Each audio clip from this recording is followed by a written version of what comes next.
story session. I implore you to subscribe to our channel for more stories to come your way. I also thank you for bringing out your time to listen to this story. Thank you and God bless you. This is about a story or a testimony of how I met my destiny helper. I will not really say that I met my destiny helper. That day I thought I had met my destiny helper. And who was that destiny helper that I met? It happened some 2 years ago. I was at a bus stop waiting to board on a bus. Then at a point, I saw a black jeep that was coming my way. I was waiting for a keke bus and I saw a black jeep. I did not bother myself to look at the jeep. I even pray that the jeep passes by or pass by so that I will be able to see keke bus that will be coming behind. So that jeep passed me, stopped, and reversed. On reversing, I did not even care about it reversing because at that time I had no friend who had a black jeep or who could see me to stop and maybe pick me up. So I had no intention of checking on the driver or whoever the driver might be. So the driver rolled down the glass, looked at me, and called my name. So who is that? This big boy or big man who called my name? And it was a tiny voice of a woman. I said, Abba, this woman driving in a big jeep like this, knowing me, who could this be? The voice called my name again. At that point, I went close to the jeep. I peeped into it. I could not recognize the face because the face was putting on a black speck. The speck masked the face of the young woman. So the young man beckoned me to come in. The driver pushed open the door and beckoned me to come in. I relented and dragged my foot a bit. I did not want to enter until the woman or the girl explained herself to me. So the woman called my name again. Come in. Come in, Mr. Wire, come in. So at that point, I said, okay, this person that be repeating my name. Come in, Mr. Wire. So I entered. The girl or the woman, the lady, not even a girl, the lady laughed and smiled at me. So, and moved the car. So I was still wondering. I wanted to ask her, but who are you? Before the lady removed her glasses. And the face was a kind of familiar face to me. I was gazing at the face. I was gazing at the face and maybe doubting if I had seen this face before. I could not really place the face anywhere.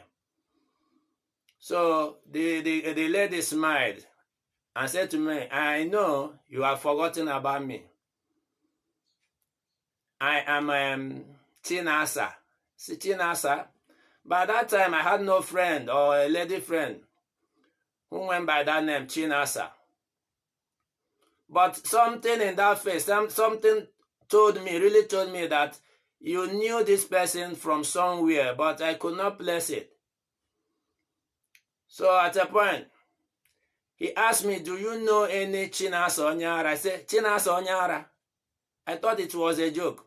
It was at that time I had a reflection of who Chinasa Onyara was.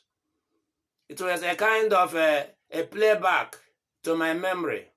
Yes, I did not say it out, but I said to myself, yes, I know. I had known one Chinas Onyara at the market square in my village, who usually roamed the market square begging for alms. So when I was maybe contemplating and saying this to myself, the lady opened up. I am Chinas Onyara, who roamed the market in your village. At that point, I nearly fainted, and I pushed the door to jump out of the car as though the car was steady. I did not bother, I did not mind the car was still moving. I pushed the door to jump out of the car. The lady drew me back and asked me to calm down, that I had really met my destiny helper. It was then I relaxed, but not fully relaxed. So the lady started to explain to me how she managed to reach at the point of wealth. She told me the 5 years she spent at that market square roaming, begging for alms, was a kind of a preparatory stage to her fortune. She was serving. I did not get the point, what she meant by she was serving. So she began to explain what really happened. That stage or that state of her madness was something arranged for her to pass through before she could get to her fortune. And she said that I was one of the people she had been searching all this while. I said, why? Why have you been searching for me? She told me that time she was roaming the market as a mad lady, as Chinas Onyara. I used to be one of them that gave her money frequently to buy food. I said, wow.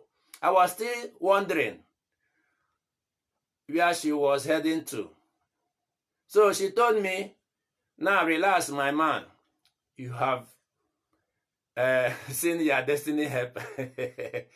My destiny helper, I was saying to myself, my destiny helper in what sense?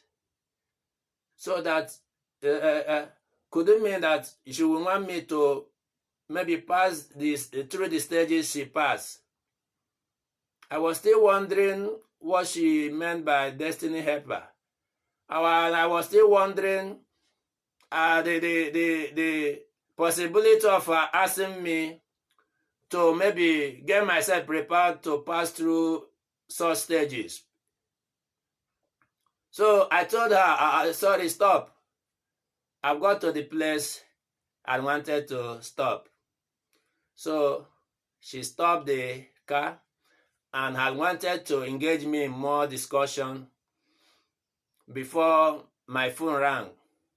So at that point, she opened the pigeonhole, brought out a wrap of 500 naira notes, gave it to me.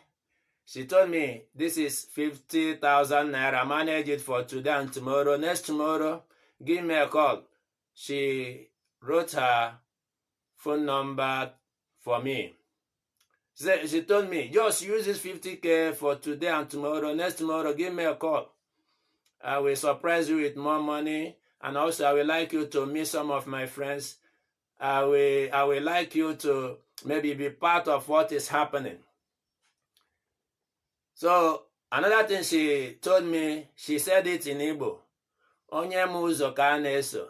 Si nnukwu ụzọ. Onye m ụzọ ka a na-eso. So, I was nodding in affirmative. Okay, no problem. So, at the end of the discussion, I got off the car, although I had not got to my destination. So, since ever that day, I've been wondering. I did not give her the call. I did not respond. But I really used that 50,000 naira because I was in need of it. So I've been wondering. I've been having strange dreams since that day. I've been having strange dreams, hearing voices. I don't know what to